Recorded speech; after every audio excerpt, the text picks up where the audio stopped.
Y entonces hubo alguno que se fue y puso una literatura de qué dice la European Hemophilia Consortium y qué se dice en la literatura de tal cosa. Eso no hace falta. Otros usaron un papel casi como de virreinato con un sello y los logos. Eso confunde y distrae. Otros hicieron un trabajo epidemiológico, bueno, pusieron la casuística en todos los aspectos, cuando era sencillo. Lo que quiero decir es, no es malo o es bueno, es una recomendación de cuando ustedes envían un proyecto, cuando ustedes envían un currículum, traten de ser que su información, aquí está la amiga Oriana, que les ha hablado de eso bastante, traten de que su información sea agradable, legible, entendible y precisa.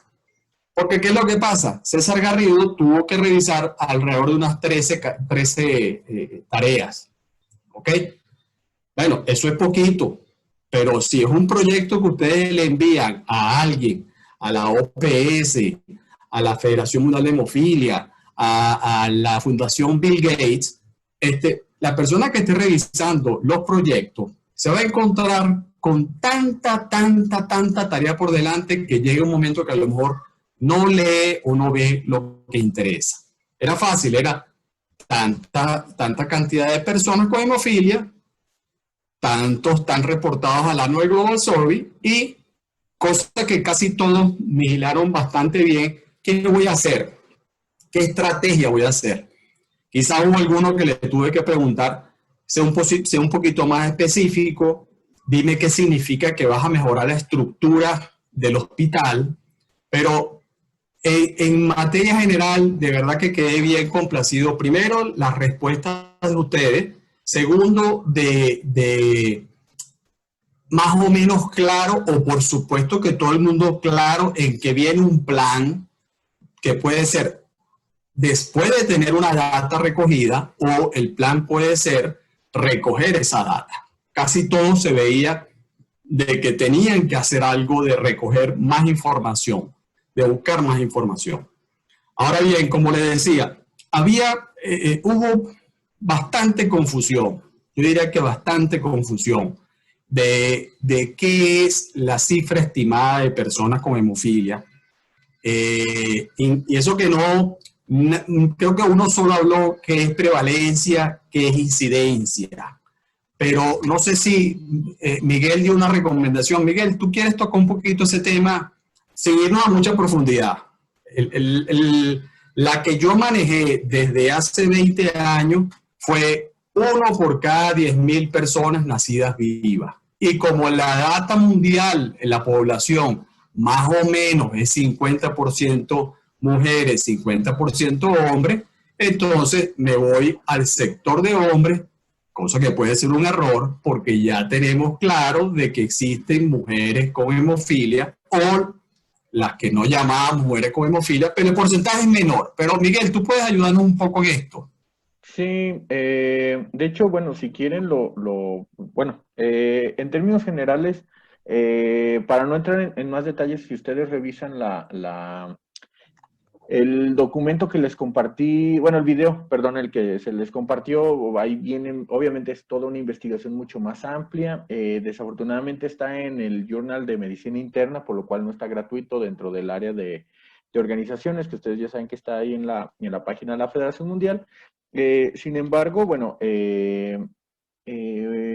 la idea era que ustedes pudieran más o menos ver en qué había quedado esta nueva actualización. Si quieren, déjenme ver si puedo presentar ahorita para ponerles el cuadrito nada más y que lo puedan ustedes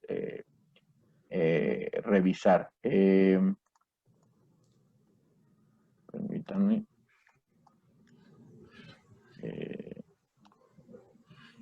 Ya, es que estoy dándole acceso también a Maida. Entonces, bueno, si ustedes revisaron, está la incidencia, la prevalencia, perdón, la prevalencia y la prevalencia al nacer.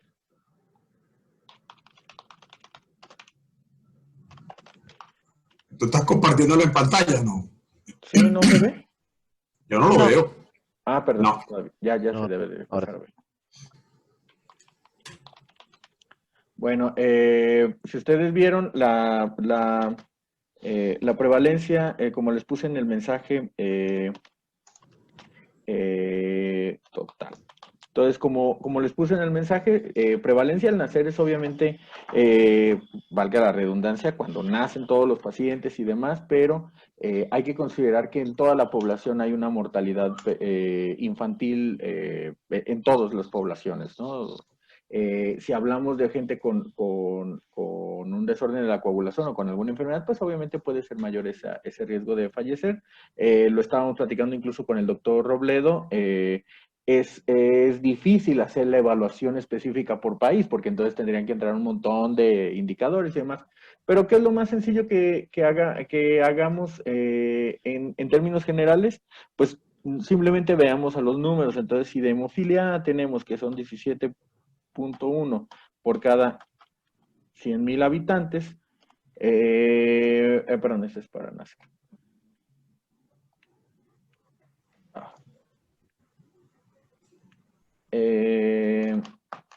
Entonces, bueno, simplemente vean cuántos habitantes hombres, sin ni varones, perdón. Simplemente vean cuántos varones tienen en su población. Por ejemplo, digamos que el caso de Perú fuera que tienen 5 millones de habitantes hombres, pueden hacer la cuenta entre 100,000 y entonces a eso también hacen la cuenta de ahí 17.1 personas con hemofilia deberían tener. Si ustedes revisan el otro indicador que es todavía más importante, es el de cuántas personas con hemofilia severa tienen en cada población. ¿Y esto por qué es importante? Porque a final de cuentas el grueso de la población, y ahorita no tengo el dato, perdón, el grueso de la población con hemofilia de su país, perdón, el grueso de la población que requiere atención porque tiene un trastorno en la coagulación es porque tiene un trastorno severo, un fenotipo sangrante o pues ustedes ya saben quiénes son. Si yo les digo hemofilia muy severa, ya se están imaginando a una persona o a un grupo de personas que conocen en su país. Ese grupo es quien más va a requerir de los servicios de salud. Entonces, obviamente, lo ideal es que todas las personas estén diagnosticadas para evitar accidentes, evitar emergencias, pero si tenemos que encontrar un indicador que sea ideal para garantizar que al menos las personas más sensibles o más susceptibles de tener una afectación acudan a recibir la atención, pues tenemos que pensar en la población severa. Entonces, si me permiten, ahorita antes de que termine el taller, les paso el número de severos, que es básicamente el cual tienen que buscar. Y ojo, tampoco significa que si yo hago mi cuenta y entonces mi cuenta me dice que son 100 y yo tengo 98 pacientes severos, voy a suspender todas las actividades hasta que no encuentre esos 2 severos que me hacen falta. No, es para tener una medición aproximada. Entonces, si debería tener 100 de acuerdo con la estadística y resulta que tengo 90, bueno, vamos en el camino. Hay que continuar trabajando. Pero si tengo 100 y tengo 50 solamente, si debería tener 100 y tengo solamente 50 registrados, entonces ahí sí preocúpense porque quiere decir que hay un grupo importante que puede no estar siendo diagnosticado y que puede que esté falleciendo en el camino hacia poder ser identificado.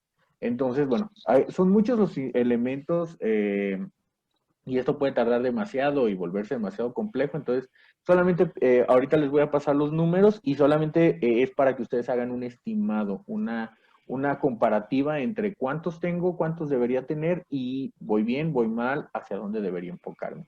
Y eso, bueno, lo pueden dividir hasta por regiones, para que ustedes sepan si tengo más en la región norte o en la región sur, entonces dónde me voy a esforzar más, etcétera. Ahorita les voy a pasar el número nada más, ya para que lo puedan tener todos. Bien, gracias, Miguel. Por lo menos ya pueden tener ustedes una idea. Vamos a compartir acá.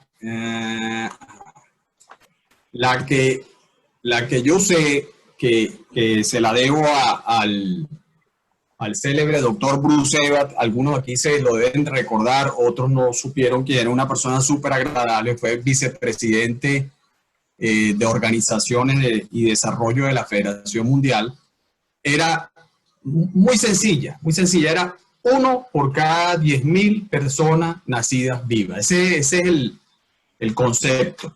Y por tal motivo, como les decía, entonces 1 por cada 10.000 personas significa que si 5.000 son varones, entonces 1 por cada 5.000 varones nacidos vivos. Claro, de ahí lo que Miguel comentaba, los leves posiblemente no los consiguen porque no se manifiestan, porque ni siquiera ellos mismos saben que tienen hemofilia, no van a los centros de salud, a menos de que el día que tengan una cirugía, el día que vayan a alguna extracción dental, puede ser que entonces pasen a formar parte de esa lista de registro. ¿Cuál es el que más factible es? Bueno, aquel que es severo, que tiene sangramientos espontáneos, aquel que va mucho más a la consulta, aquel que presenta mayor cantidad de sangramientos, o el moderado severo, pues, en ese caso.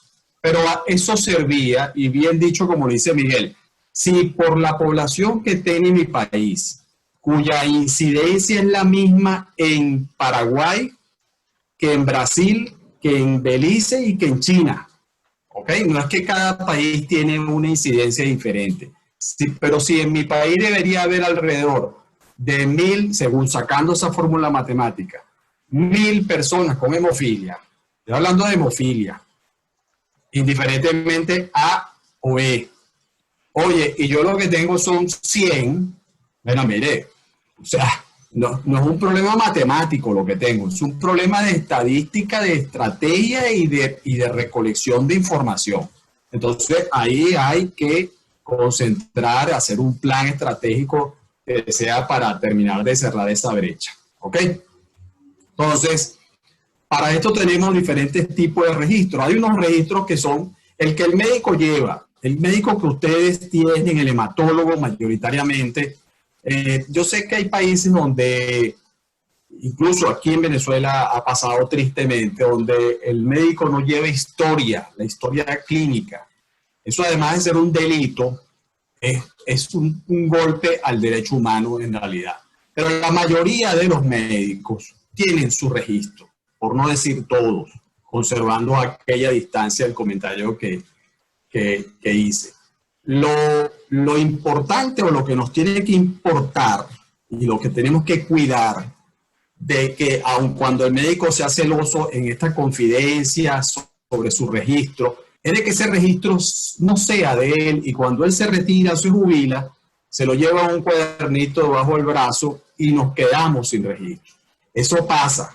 Yo estoy comentando ahorita algo sin decir nombre, ni apellido, ni país, pero yo lo vi y sé que sucedió, y lamentablemente tremendo registro de ese país se fue debajo del brazo de una doctora.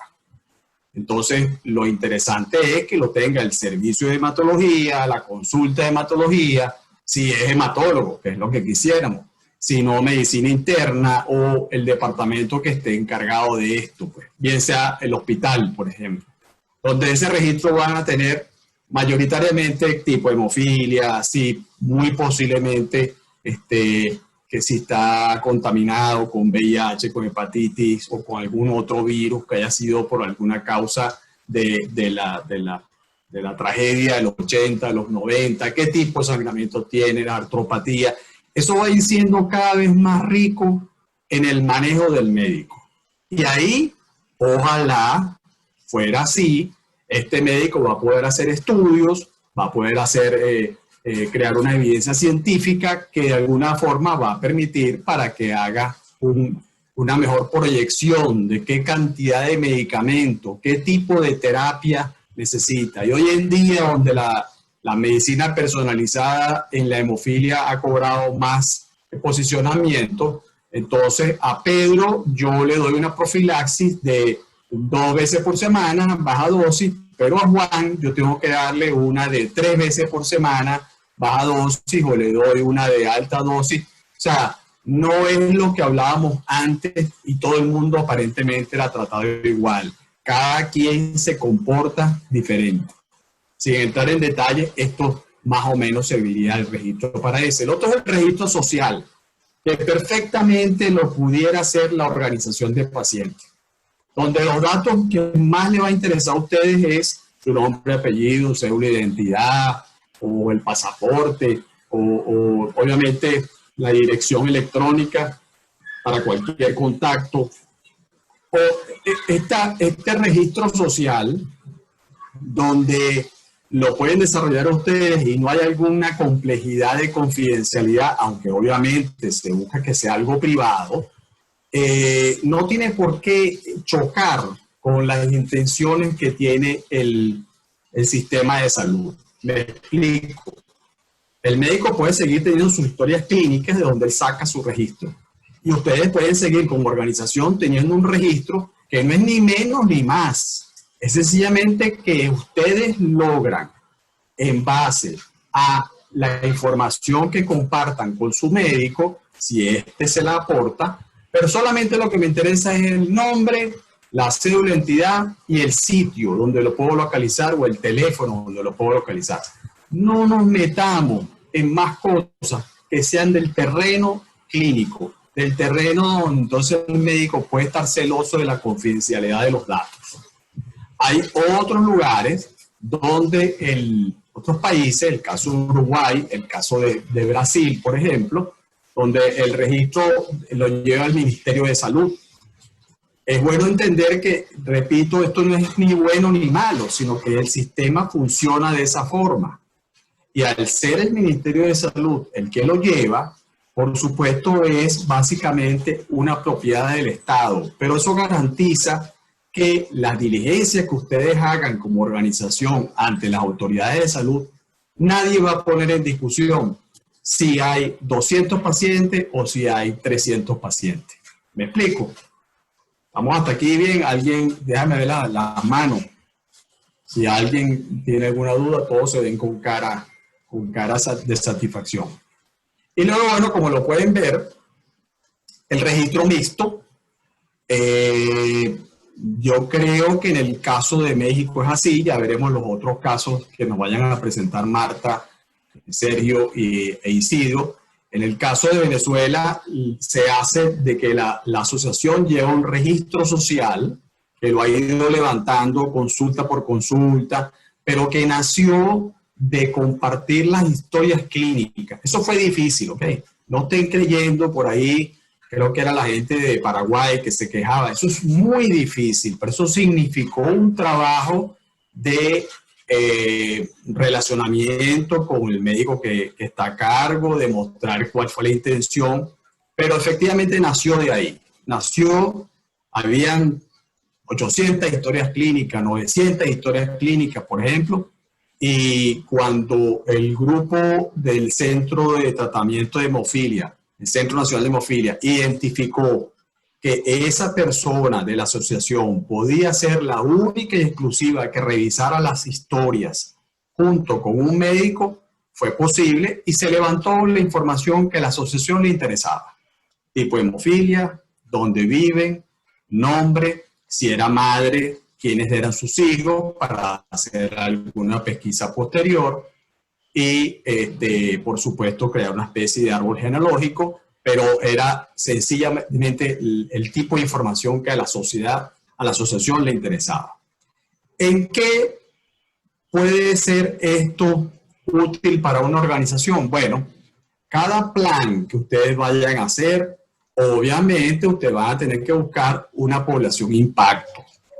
Y si usted llega algún día, por decir algo, una donación de productos o la ayuda humanitaria, bien dicho, o el gobierno compra, el Ministerio de Salud compra factores de coagulación que sean de 250 unidades, por decir algo, ustedes estratégicamente tratarán de ver de que esos viales vayan a un centro infantil, a un hospital infantil, porque un adulto colocarse 2.000 unidades, 3.000 unidades con presentaciones de 250 unidades es bien fastidioso y bien complicado. Ese es solo un ejemplo, solamente un ejemplo, pero van a hacer un campamento, van a hacer unos talleres de educación a padres, van a hacer entrenamiento a jóvenes, por ejemplo, que son temas que son diferentes, pues.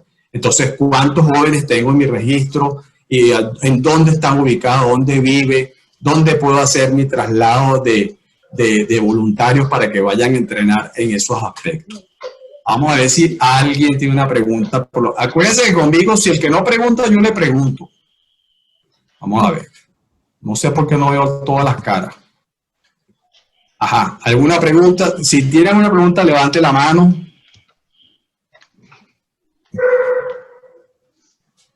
No hay. Bueno, entonces, vamos a ver. Vicenzo, Mastrolini. Ustedes en la tarea yo vi que tienen bien sectorizado, por lo menos en las dos regiones, la región norte del país y con respecto a la ciudad capital, bien sectorizado el número de pacientes. ¿Ustedes qué tipo de censo están haciendo o qué tipo de registros tienen actualmente?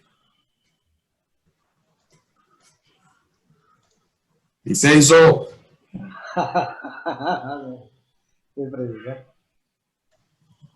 ¿Tienes el micrófono? Está habilitando el micrófono, espera un poquito. Okay. Sí, ¿me escuchan? Sí. Ok.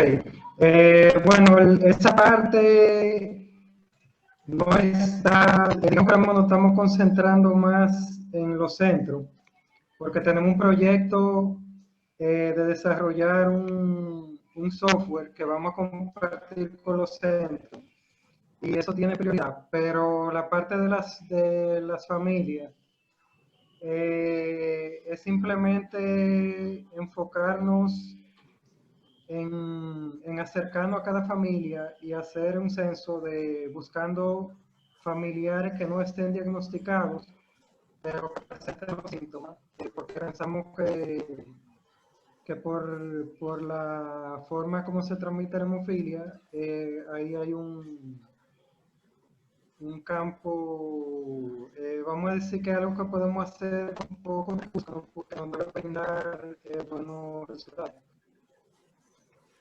Gracias, Vicenzo. Te vi un poco mal. Vamos a seguir entonces. Bueno, ¿cuál es la ventaja de tener esa base de datos? ¿No? Que yo le decía en la ocasión pasada, no hay por qué buscarse algo tan complejo. Tener una base de datos, ahorita yo pudiera crear una base de datos. Tenemos 22 personas conectadas por los próximos 30 minutos a un foro, a un taller de la Federación Mundial de Hemofilia con la Coalición de las Américas. Tantos son de tal país, tantos son de otro país. Eso es una base de datos. Se puede crear una base de datos. Los datos son el número de personas, el número de países, el número de tiempo. Entonces, ¿cuál es la ventaja de tener esta base de datos? Bueno, de que no van a trabajar, entre otras cosas, no van a trabajar a lo ciego. En principio, alguien lo nombraba, no sé si fue el mismo Miguel que dijo, bueno, incrementa la conciencia, lo puso con otras palabras sobre el tratamiento de las enfermedades. Ahorita en la intervención de Vicenzo, lo poco que le escuché, por supuesto que mientras ellos no tengan esa base de datos certera, veraz, alimentada, no logra saber las necesidades de los pacientes. No hay forma de que sepa si necesitan más factor 8 o más factor 9 o más bypassiantes de lo que están adquiriendo. Entonces vienen esos desaciertos en las procuras por parte del hospital o del Estado en general. Sirve también para que identifiquen ustedes, por ejemplo, fallas. Yo recuerdo la que comenté, por ejemplo, en algún momento por razones de precio, las empresas farmacéuticas quieren salir unos lotes con unas presentaciones de la que tengan.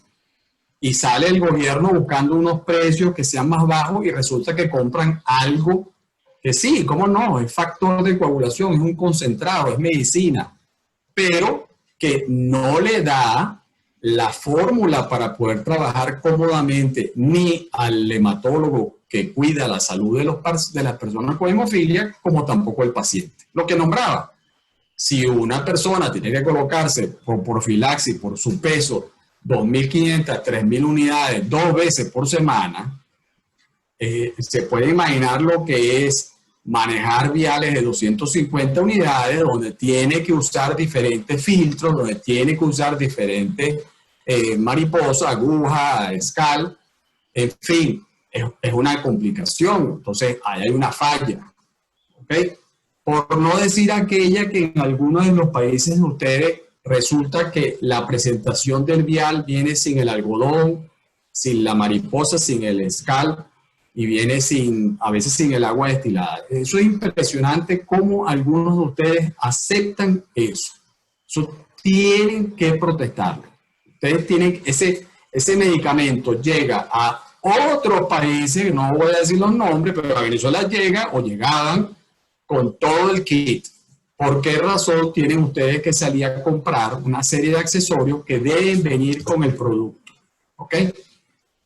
Lo otro es muy común en los sistemas de salud, hablando de cuando no era la medicina personalizada, que todavía, por supuesto, no termina de estar clara en todas partes, se compra por el histórico.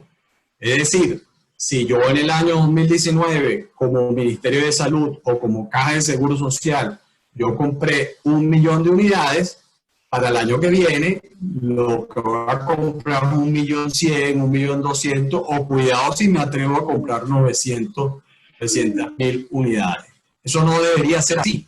Eso tendría que ser como yo quiero proyectar si mis pacientes van a tener una profilaxis de acuerdo a un tratamiento escrito por el hematólogo. Yo voy a necesitar tanta cantidad de medicamentos para el año que viene y posiblemente para dentro de 2 años. ¿Ok? Y por último, quizás una de las más usadas por todos ustedes. El número que ustedes les digan a sus autoridades, ese número debe ser un número contundente, un número fuerte, un número crudo. Yo tengo 1.100 pacientes y resulta que según estadística deberían ser 4.000. Señores autoridades, yo necesito la colaboración de ustedes, que sus hospitales colaboren con nosotros.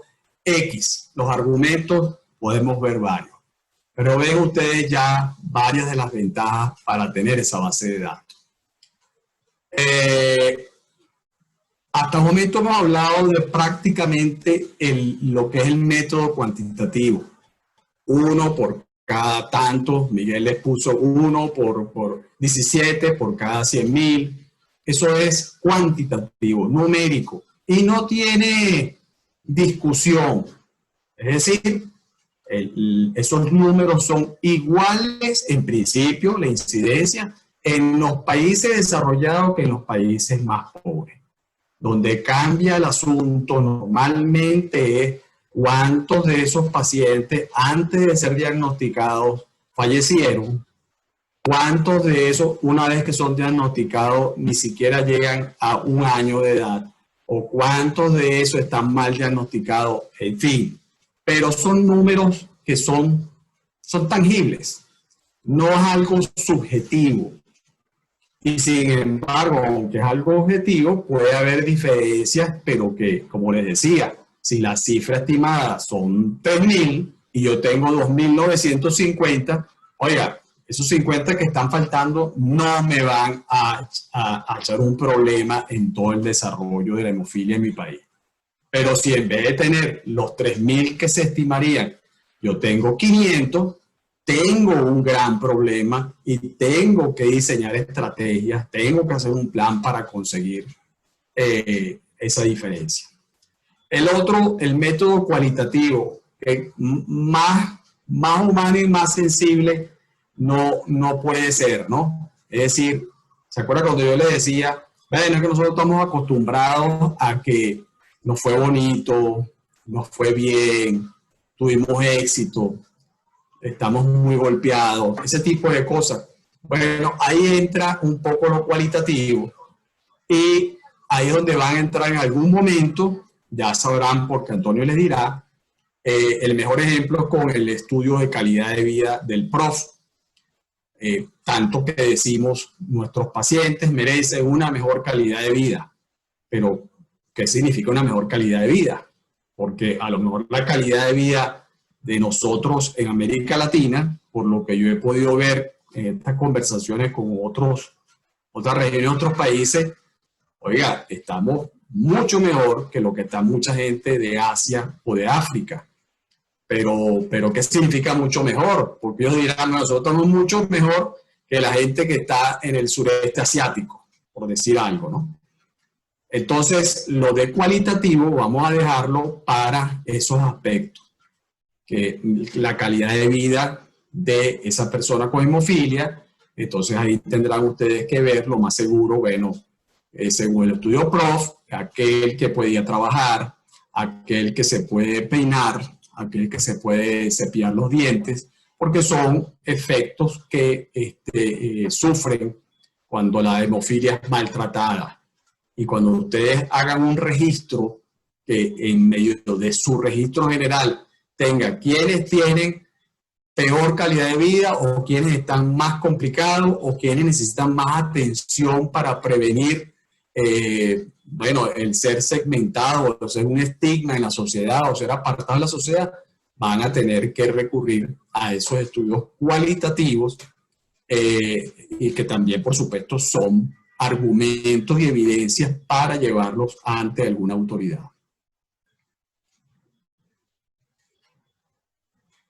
Yo creo que aquí tómenle una foto, véanlo, de todas maneras esto lo van a tener en la página web, pero cuando son cuantitativos, prácticamente lo que yo estaba diciendo, ¿no?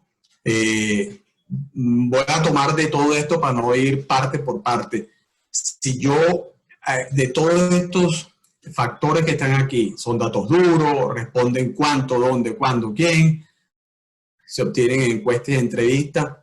El que a mí más me gusta y me llama la atención es este que dice, son fáciles de interpretar, permiten generalizar. Y aquí viene un poco lo que yo les comenté como recomendación a las respuestas de su tarea.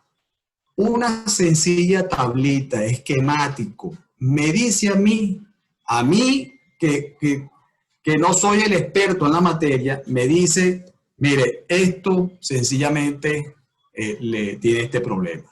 Aquí están teniendo esta complicación. Oye, interrumpo aquí, pues yo creo que se fue la corriente.